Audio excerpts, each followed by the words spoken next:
Nature et bien-être, ce soir, nous parlons des risques cardiovasculaires liés bien sûr à l'inhalation de la fumée. La fumée tue.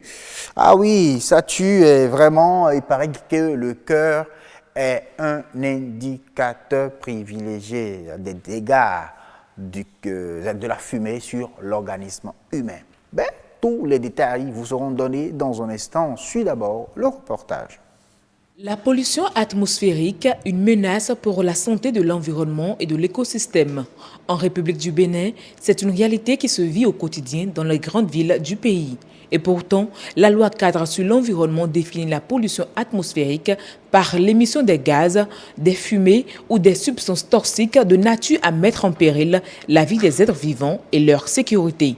Selon une étude réalisée conjointement par la Banque mondiale et le gouvernement béninois, l'utilisation des vieux véhicules de plus de 10 ans d'âge sont responsables de la pollution atmosphérique. Une pollution qui proviendrait en grande partie de l'échappement des gaz de ces véhicules, composés du monoxyde de carbone, du monoxyde et du dioxyde d'azote et des particules cancérogènes. Les effets du gaz d'échappement n'affectent pas que la santé humaine, mais ils tuent plus facilement la nature, créant ainsi la destruction de l'écosystème et de l'environnement marqué par la pollution avérée des eaux de surface, des sols, de l'air et la couche d'ozone. Pour réglementer un tant soit peu la pollution du gaz d'échappement au Bénin, le gouvernement béninois ne cesse de mener des actions dans ce sens. Parmi elles, nous avons l'imposition des motos à 4 temps et l'élimination des motos à 2 temps d'utilisation aux usagers, la suppression progressive de la vente de l'essence de contrebande, communément appelée Kpayo. Toutefois, pour être à l'abri des dégâts sanitaires de la pollution atmosphérique, il est recommandé, entre autres, d'éviter de manger dans les endroits malsains, de s'assurer que le repas est préparé dans des conditions écologiques. Il est aussi conseillé de protéger sa respiration avec des cache-nez si possible pour éviter d'inhaler la fumée des gaz d'échappement dans la ville. Autant de gestes simples mais bénéfiques à la santé humaine et surtout éco-citoyens. Ah oui, c'est un commentaire sur image de Yasmine Damata qu'on retrouve en plateau avec le docteur Martin Khouenassi, il est cardiologue. Bonsoir, docteur. Bonsoir, monsieur. Merci d'avoir accepté notre invitation. Bonsoir, Yasmine Damata. Assoum Gaba, bonsoir. Nature et bien-être ce soir, on parlera des risques cardiovasculaires, on parlera surtout du cœur lié à l'inhalation de la fumée. Naturellement bien, on va parler de la fumée et de ses dégâts sur le cœur. Sur le cœur. Docteur Khouenassi, bonsoir, mes téléspectateurs, bonsoir. Dites-nous déjà, c'est quoi le cœur? C'est le cœur et la fumée, le lien. Bonsoir madame, bonsoir aux téléspectateurs. Il y a un lien direct entre les fumées et le cœur et malheureusement ce n'est pas un lien bénéfique, c'est un lien destructeur. Et c'est pour cela que j'ai été heureux d'être invité pour parler de ça avec vous, afin que les téléspectateurs soient bien informés. Oui. Vous savez que le cœur est chargé de faire circuler le sang dans notre organisme et de participer au recyclage du sang pollué par les déchets du fonctionnement de nos organes. Oui. Donc, on va beaucoup parler du bloc cœur et poumon parce qu'ils fonctionnent ensemble, notamment en ce qui concerne les fumées. Alors, par rapport aux fumées, il y a différents types de fumées, comme vous savez. Hein. Oui. Il y a des fumées, on va dire, issues de nos fonctionnements domestiques. Nous faisons de la cuisine avec du bois, du charbon de bois. Ça dégage des fumées, comme tout le monde le sait. Il y a des fumées liées à nos moyens de transport, notamment les fumées dues aux hydrocarbures, qui sont d'autant plus préoccupantes que les hydrocarbures sont de qualité médiocre. Et ça, nous connaissons, nous avons l'expérience ici. Et puis, il y a quand même la fumée de cigarette. Il y a différents types de fumée, ce n'est pas exclusif, mais globalement, ce qu'il y a dans la fumée, ça dépend de ce qui brûle. Si on s'en tient à notre environnement naturel, si c'est le bois ou les substances organiques assimilées qui brûlent, le contenu peut différer un peu de si c'est du plastique ou d'autres choses qui brûlent. Mais, globalement, les fumées dégagent toutes des substances toxiques. Oxyde de carbone, oxyde d'azote. et puis des substances spécifiques qu'on va retrouver dans la cigarette, qui est le prototype de fumée qui nous permet de réfléchir et de bien parler des dégâts au niveau cardiovasculaire. Voilà ce que je peux dire en introduction. Maintenant, quand est-ce que cela devient un danger? Est-ce que la première fois qu'on inhale cette fumée ou au fur et à mesure qu'on inhale ces fumées ou différents types de fumées ensemble? Bien, pour qu'on comprenne bien, on va prendre le modèle de la cigarette. Oui. Lorsque quelqu'un fume une cigarette, ça fait monter sa pression artérielle. C'est très clair, c'est démontré, et nous le vivons souvent à l'hôpital. C'est d'ailleurs pour ça que dans les conditions de mesure de la pression artérielle, Oui. on enseigne à tout le monde, à nos étudiants, il faut prendre la pression artérielle en au moins 30 minutes après une cigarette. Sinon, on pourrait mesurer cette montée qui est une montée, on va dire, fugace, et cette montée-là, l'assimiler à une élévation permanente de la pression artérielle est un problème. C'est pour ça que nous on dit il faut faire la mesure à distance. Mais la preuve existe que fumer une cigarette fait monter la pression artérielle.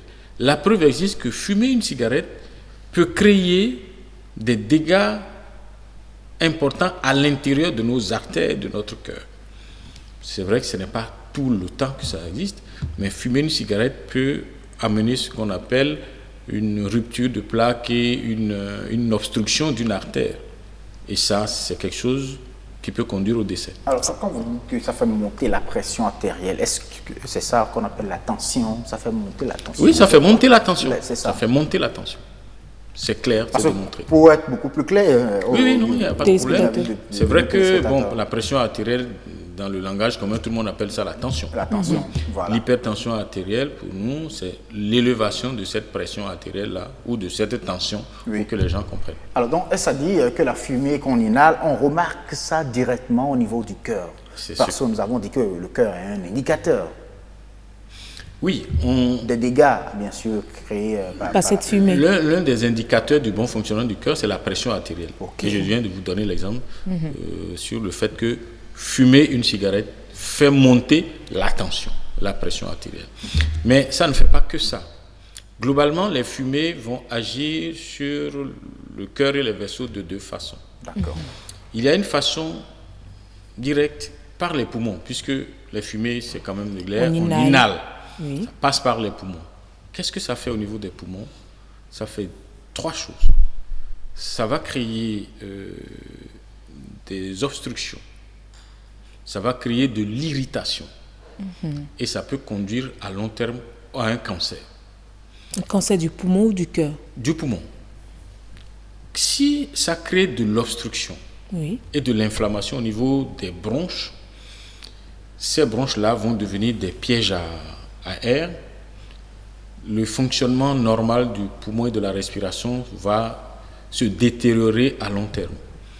Et cela aura une conséquence sur le cœur, parce que quand les poumons fonctionnent très mal, il y a un retentissement sur le cœur qui lui-même finit par fonctionner mal.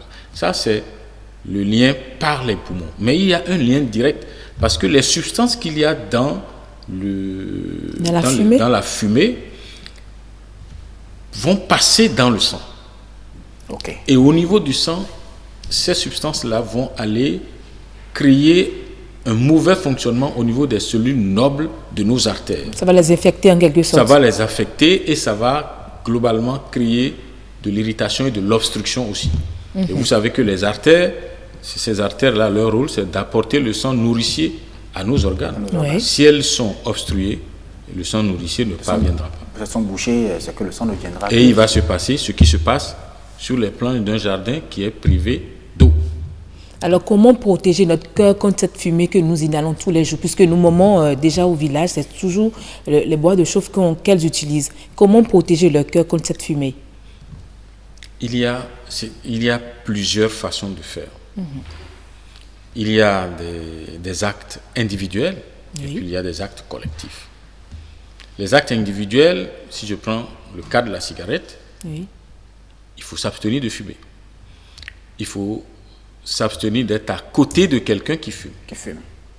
Parce que ça peut être dangereux. Si on va dire globalement que c'est aussi dangereux. Si par hasard, on a la malchance d'avoir commencé à fumer, il faut arrêter. Pour arrêter, il y a une technique, il faut se faire aider par les agents de santé. Il faut de la volonté, bien sûr, mais il faut aider par les agents de la santé. Au niveau individuel, on peut essayer de se soustraire aux fumées. Si on prend l'exemple de la maison, Oui. il faut peut-être changer la façon de faire la cuisine. Si on avait l'habitude de faire la cuisine au feu de bois. Évidemment, quand on dit ça, il y a la volonté individuelle, Oui. puis après, il y a la connexion avec les actions collectives. Oui. Parce que si on parle de la cuisine, faire la cuisine telle que nous faisons est une habitude, une vieille habitude socio-culturelle presque. Oui. Pour changer ça, il ne suffit pas de décréter. Il faut que les personnes comprennent, il faut qu'elles aient les moyens, il faut que les moyens alternatifs mis à la disposition pour faire la cuisine soient accessibles. Si vous dites à quelqu'un d'acheter le foyer amélioré, par exemple, qui constitue un progrès, ça doit coûter un foyer amélioré 5 à 7 à 8 000 selon la taille. Il faut qu'il ait les moyens. Si vous arrivez dans le dernier village du Bénin, je ne suis pas sûr que trouver 5 à 7 000 francs pour aller acheter un foyer que nous on fait avec 3 pierres peut être considéré comme une priorité. Là, on va rejoindre les actions communautaires. Par rapport aux actions communautaires, il y en a beaucoup. Le gouvernement, la collectivité du Bénin fait beaucoup. Mais peut-être parfois avec 2 écueils. Premier écueil, c'est la continuité dans l'action. Parce que nous avons tous vécu des choses importantes qui sont faites, mais souvent sans lendemain. Ça, c'est un problème. Et parfois, c'est fait avec une méthode qui amène au rejet. Oui. Parce que ce n'est pas basé sur nos vécus socio-culturels. Globalement, donc, collectivement, il faut que la communauté ait des comportements, on va dire, éco-citoyenneté. Oui. Et que nous-mêmes, individus, nous rentrions dans la mentalité de l'éco-citoyenneté. D'accord. Assou Moukaba, vous avez compris, amis téléspectateurs, la fumée est nue à notre cœur et donc il faut prendre des mesures pour préserver notre cœur, faire des gestes individuels et des gestes collectifs pour accompagner notre bonne santé. Merci beaucoup à vous, Yasmine Damata, de Faye Diffusion, puisqu'elle vient dans un instant, elle, avec son invité. Merci également à vous, Dr. Merci. À très très bientôt. Merci.